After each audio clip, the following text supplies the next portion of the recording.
Sim. Sim, Marcelo. Então tá, vamos lá. Aham. O que acontece, gente? A gente começou semana passada a falar sobre conceitos bancários e a gente parou no débito automático. A gente falou até o Internet Banking e paramos na hora que a gente ia falar sobre o débito automático. Então, o que é o débito automático?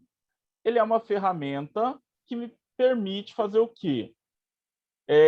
Pagar, fazer transferências, fazer empréstimos, fazer financiamentos, tudo isso sempre... o débito automático, perdão, gente. O débito automático ele me permite pagar as contas sem precisar ir no banco.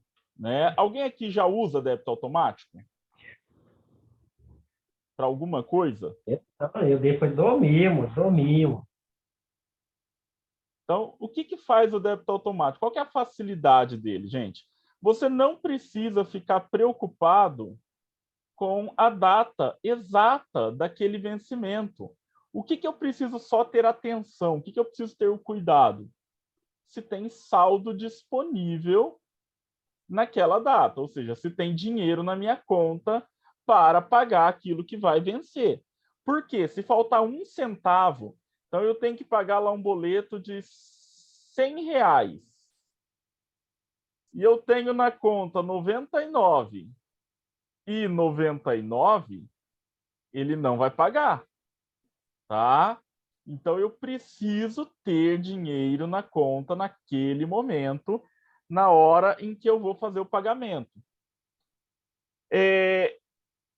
Muitas vezes esse pagamento ele vai entrar só no final do expediente bancário. Então, o que eu tenho que ficar atento? Se até o final daquele expediente também, eventualmente, eu coloquei dinheiro ou não, tá?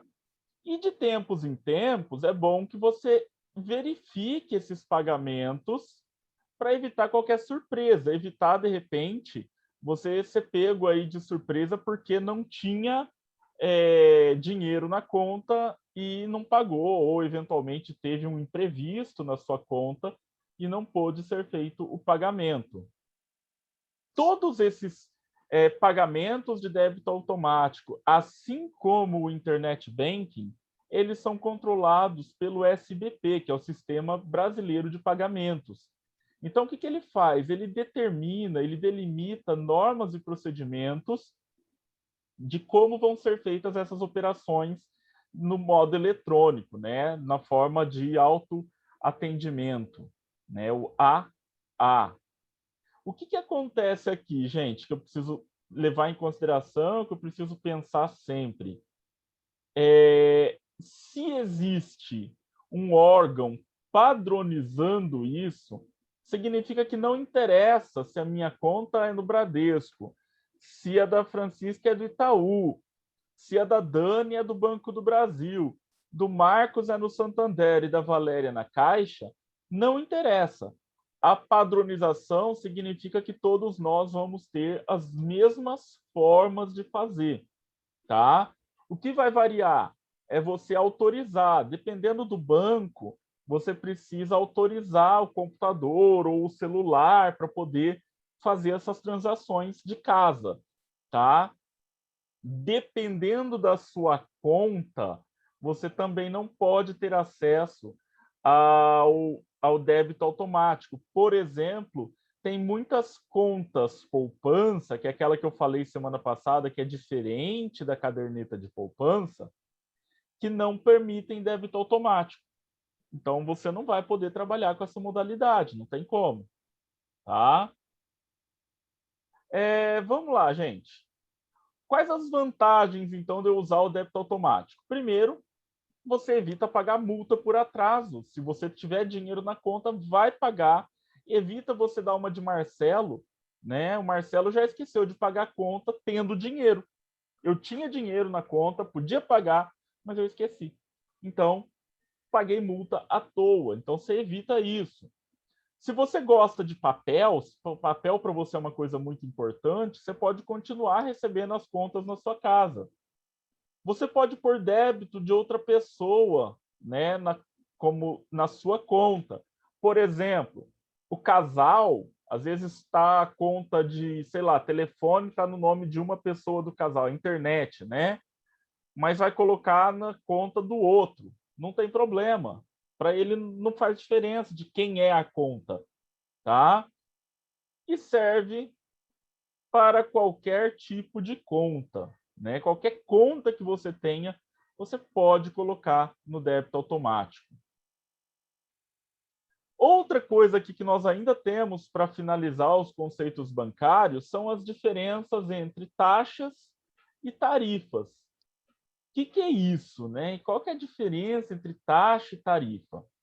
Então, a primeira coisa que a gente tem que entender é o seguinte: muito embora o pessoal dê o nome de taxa, nós estamos falando de um imposto, tá? E não de uma taxa. As taxas, que na verdade são impostos, elas vão para o governo. As tarifas, elas vão para o banco. Então, temos pessoas diferentes aqui na brincadeira, tá? Qual que é a taxa que eu pago, né? Eu vou pagar, muitas vezes, a IOF. Na verdade, o IOF, que é o imposto, né? Então, quando que eu pago? Sempre que eu faço uma operação financeira de crédito, câmbio ou um seguro. Crédito, gente, significa toda vez que você faz um financiamento. Câmbio é toda vez que você troca uma moeda. Por exemplo, você trocou dólar por real, né?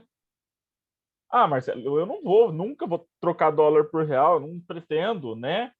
Mas aí, gente, tem um detalhe: se você comprar um produto importado, você faz essa troca automaticamente, tá? De real para dólar, na verdade, e aí do dólar para real de volta na hora de você pagar o cartão de crédito. E quando você faz um seguro também, né? Entra aqui nessa brincadeira.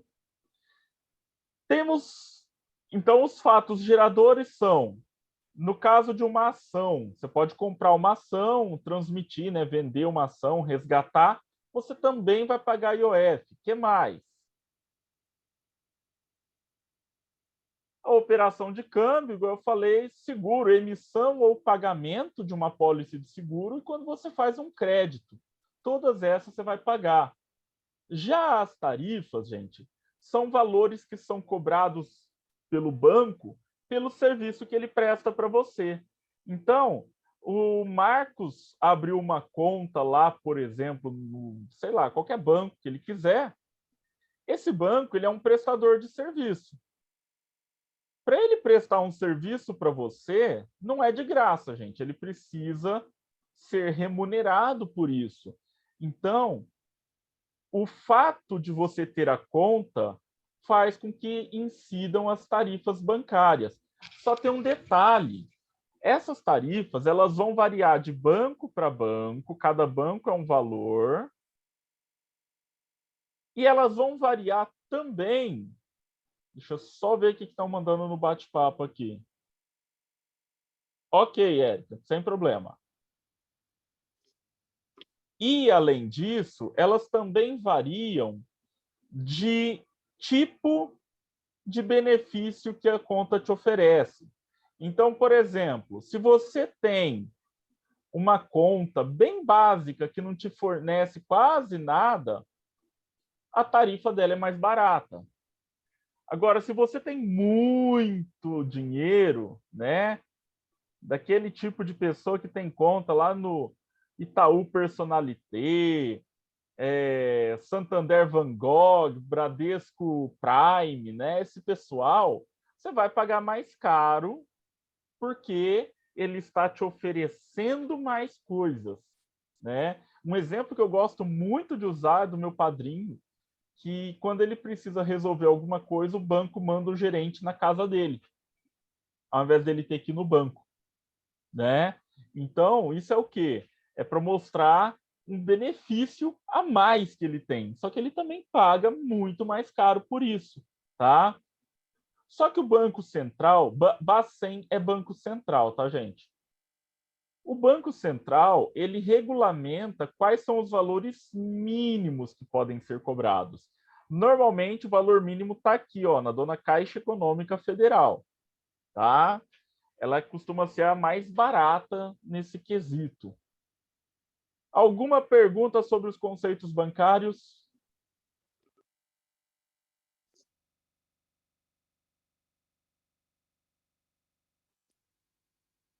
Tá, vou entender o silêncio como não. Então, o que eu vou fazer agora? Nós vamos para o quadro branco, porque aqui no quadro branco eu tenho algumas coisas para falar com vocês sobre o cheque. E aí, gente, é importante que eu faça antes um detalhe. Para quem está acompanhando pela apostila, vai ver que o capítulo 4, 3, não, 3 é cheque, 4 é cheque devolvido e 5 é documentos da área financeira. O que acontece? Tem um desses documentos da área financeira que ele é muito próximo do cheque, tá? Que é a promissória. Então, o que eu vou fazer? Nessa aula sobre cheque, eu vou pinçar lá daquela aula a promissória e eu vou tratar os dois juntos aqui, né? Porém separados por esse belo risco que eu fiz. Então, de um lado aqui eu tenho a nota promissória e do outro lado temos o cheque. Vamos começar com a primeira diferença entre eles, tá? O cheque, ele é um documento que a gente define o que é cheque assim, ó. É uma ordem de pagamento à vista. Ou seja, gente, o cheque ele só pode teoricamente, né, ser à vista. Eu não tenho cheque a prazo, na teoria. Nós vamos ver que na prática tem. Já a nota promissória, ela é uma promessa de pagamento. Já começa tudo errado, né, gente? Você está prometendo que vai pagar, né? Olha que maravilha. Então, primeiro aqui a definição de cada um. Os dois têm em comum, eu vou escrever bem aqui embaixo, são títulos executivos extrajudiciais. O que é isso? Vamos entender. Existem várias formas da gente cobrar alguém, né, judicialmente falando, na justiça. Então, nós temos aquelas que são chamadas ações de conhecimento. O que é uma ação de conhecimento? Suponhamos que eu estou devendo para a Dani, né? Mas a Dani não tem um título executivo. Ela tem lá um acordo que nós fizemos, que não está cumprindo todas as regras. O que acontece? Ela vai ter que entrar na justiça para me cobrar. Só que aí é um processo de conhecimento. Então, o juiz vai mandar uma carta de citação para o Marcelo, né, para eu tomar conhecimento do processo e me defender. Então, primeiro vai ter defesa, depois vai ter a réplica, né, que é a resposta da Dani para a defesa. Aí o juiz vai marcar uma audiência para tentar um acordo. Se não tiver acordo, vai ouvir testemunhas, vai tentar um novo acordo. As partes vão apresentar suas alegações finais e aí vai para o juiz decidir. Olha o tempão que isso leva. Ainda tem recurso, é muito longo isso, né? Já o título executivo, ele tem uma diferença. Ninguém vai discutir se deve. A Dani tem um título executivo, ela não entra com uma ação de cobrança, ela entra com uma ação de execução. E na ação de execução, o juiz simplesmente vai falar assim para o Marcelo: você deve, pague. Olha a diferença. Eu não tenho defesa de, eu não devo. Eu posso, se eventualmente tiver como, provar que eu já paguei ou que ela está cobrando a mais. Mas eu não estou discutindo se eu devo. Eu devo. Acabou. Tá?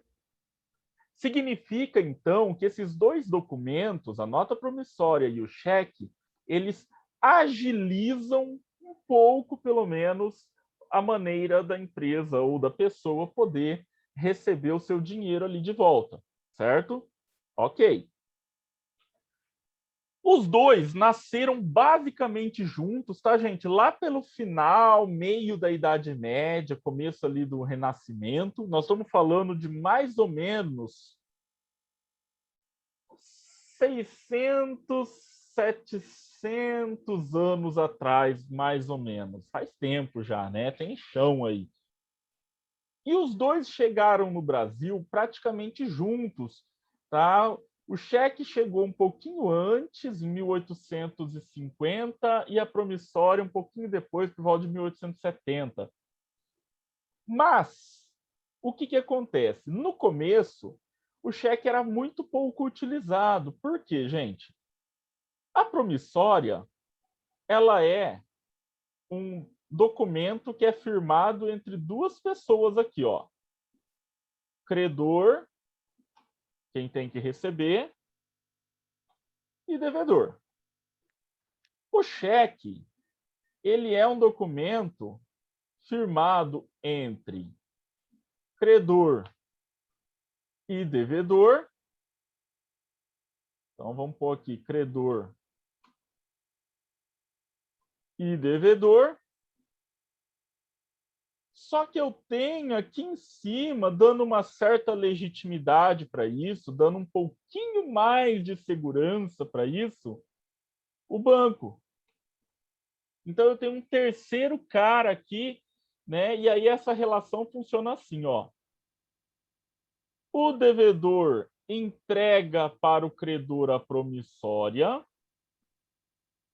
e quando ele fizer o pagamento, o credor devolve a promissória. Aqui, o devedor entrega o cheque para o credor e o credor vai até o banco para receber isso. Tá? E o banco pega de quem o dinheiro? Do devedor. Então, temos aqui um ciclo um pouquinho diferente, né? Outra coisa que a gente tem que entender aqui é a questão de prazos. A nota promissória, ela tem prazo prescricional. O que é prazo prescricional, gente? É o que o pessoal gosta de falar caducar, né? Caduca em tanto tempo, né? Quando perde o poder de fazer a execução. A promissória, ela tem prazo prescricional de 2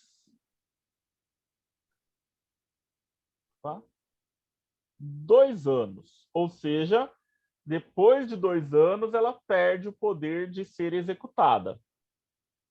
O cheque, ele tem prazo de 6 meses. Então, vamos só escrever prescricional. Opa. Depois eu vou tirar um print, isso aqui eu vou mandar para vocês, tá, gente? Só que tem um porém. A promissória, ela começa a contar esses 2 anos da data que eu pus o vencimento. Então, se eu fiz uma promissória lá e entreguei para a Valéria, para ela cobrar daqui 1 mês de mim, né? Falei, ó, Valéria, daqui 1 mês eu te pago, tá aqui a promissória. Daqui 1 mês começa a contar esses 2 anos. Então, vamos acrescentar essa informação aqui, ó. Contados a partir do vencimento. Esse aqui, ele é contados a partir do prazo da data de apresentação do cheque. Então, esse aqui do cheque, já temos outra diferença aqui, ó. Ele vai contar da data da apresentação. O que é a data da apresentação? Então, vamos lá. Deixa eu salvar essa imagem, vou limpar. Vamos lá, cheque. Data da apresentação. Então, a data da apresentação ela funciona da seguinte maneira. Eu passei o cheque para o Marcos, né? E o cheque, por enquanto estamos falando de cheque à vista. Então, como já é sábado, vamos pôr para segunda-feira, dia 5/4, o cheque. O Marcos vai ter um prazo para apresentar esse cheque para o banco, tá? Esse prazo ele vai depender do seguinte: o prazo para apresentar depende do seguinte. Se, então vamos lá, condição 1. Se o devedor e o credor têm conta bancária em uma mesma cidade, e aí a gente vai falar assim, ó, na mesma praça, tá? O prazo é de 30 dias. Se o devedor e o credor têm conta bancária em praças diferentes, o prazo é de 60 dias. Então, o que é isso? Vamos supor que eu tenho conta em Rio Preto e o Marcos tem conta em Rio Preto. A partir do dia 5, o Marcos tem 30 dias para apresentar o cheque do banco. Ele não tem que apresentar no dia 5. Ele tem 30 dias. Se ele apresentar no dia 5, começa a contar os 6 meses. Se ele apresentar lá no dia 20, começa a contar os 6 meses a partir do dia 20. Agora, vamos supor que eu tenho conta em Rio Preto e o Marcos tem conta em Badibacite. É encostado aqui, né? Não interessa. O prazo é de 60 dias e não mais 30. Tá? Por quê? Porque são praças diferentes. Ok? Não importa se é longe, se é perto, não importa nada disso. O que acontece, gente? Deixa eu salvar essa tela já também. Quando o cheque e a promissória chegaram no Brasil, o cheque quase não era usado. A maioria da população que tinha dinheiro usava a nota promissória. E por que se usava mais a nota promissória do que o cheque? Tem um porquê. Primeiro, porque o cheque era à vista, então eu tinha que pagar você naquela hora. Já a nota promissória, eu podia deixar isso para o futuro. Ah, Marcelo, mas é que naquela época as pessoas eram honestas e elas garantiam que pagavam. Não é não, gente. Vamos parar com essa ilusão boba que a gente tem de que no passado tudo era muito mais bonito, todo mundo era mais honesto, né? O que acontece é que, uma vez que poucas pessoas tinham acesso ao crédito, tinham acesso ao uso da nota promissória, a chance do calote era menor. Mas não é porque as pessoas eram mais honestas, é porque tinha menos, né? E tem outro detalhe que fazia com que a nota promissória fosse mais utilizada. Para eu ter cheque, eu preciso ter conta no banco. E não era qualquer cidade que tinha agência bancária. Tá? Lá em 1850, somente as grandes cidades no país, ou somente as cidades muito importantes, elas tinham agências bancárias. Então, a pessoa que morava, por exemplo, no interior do estado, muitas vezes ela não tinha conta no banco. E aí, como que eu vou ter um cheque se eu não tenho conta no banco? Né? Só para vocês terem uma ideia, gente. Rio Preto foi fundado, acho que em 1870 e alguma coisa. Por volta de 1890, Rio Preto ainda não era cidade. Rio Preto era um distrito. Distrito significa que a gente era basicamente bairro de alguma outra cidade. Sabe que cidade era essa? Era a última cidade do interior do estado de São Paulo, hein, gente? Chama Araraquara.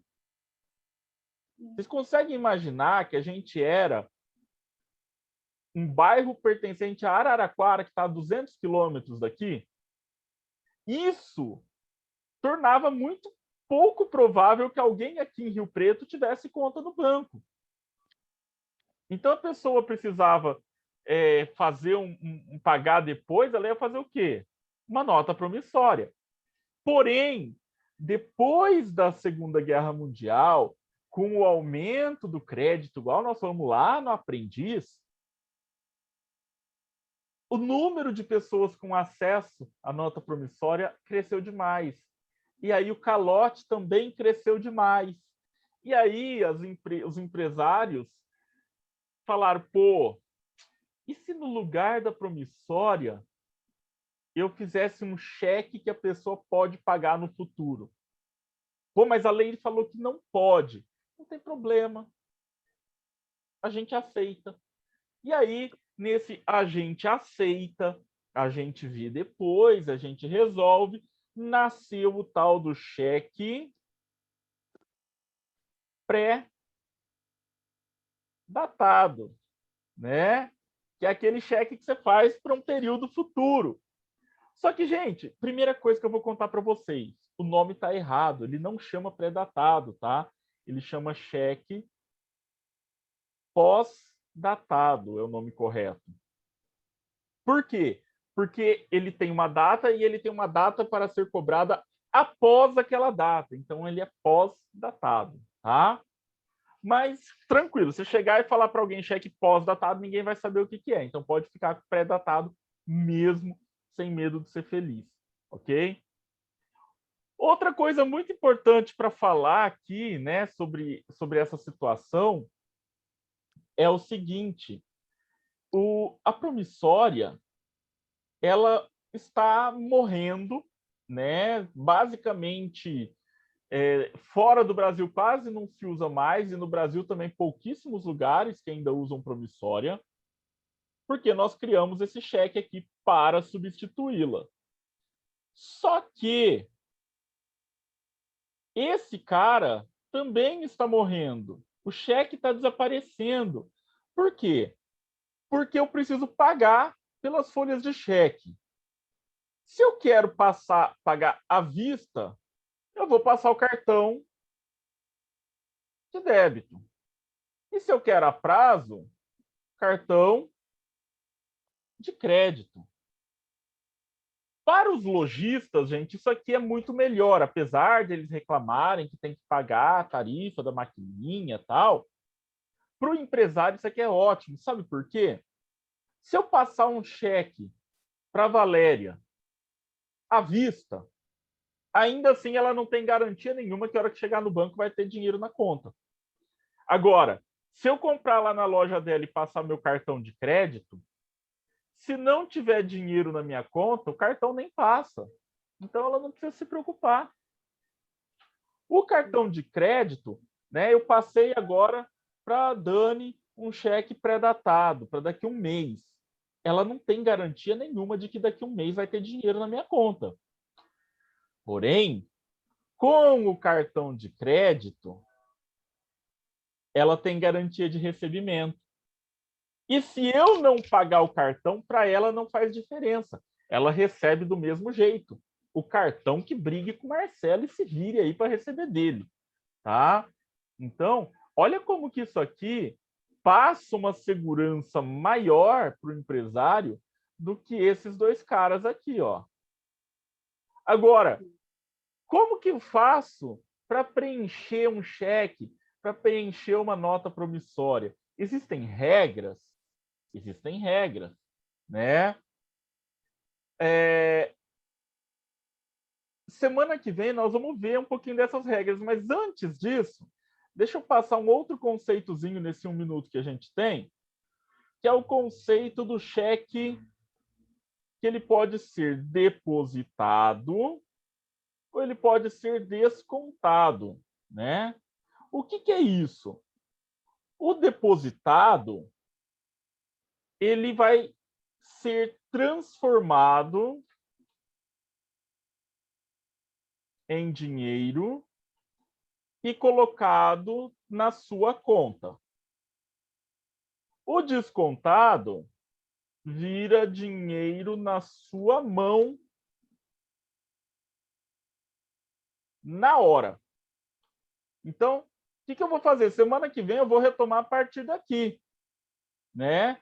E vou explicar para vocês como funcionam esses prazos, porque tem prazo também para o desconto e para o depósito do cheque. Então, nós vamos ver mais isso aí, como preencher eles e vamos falar sobre a devolução do cheque, quando o cheque volta por algum motivo. Tranquilo, gente? Tranquilo. Muito obrigado pela participação e perdão pelo travamento do computador, mas tem coisas que estão fora do nosso controle. Imagina. Até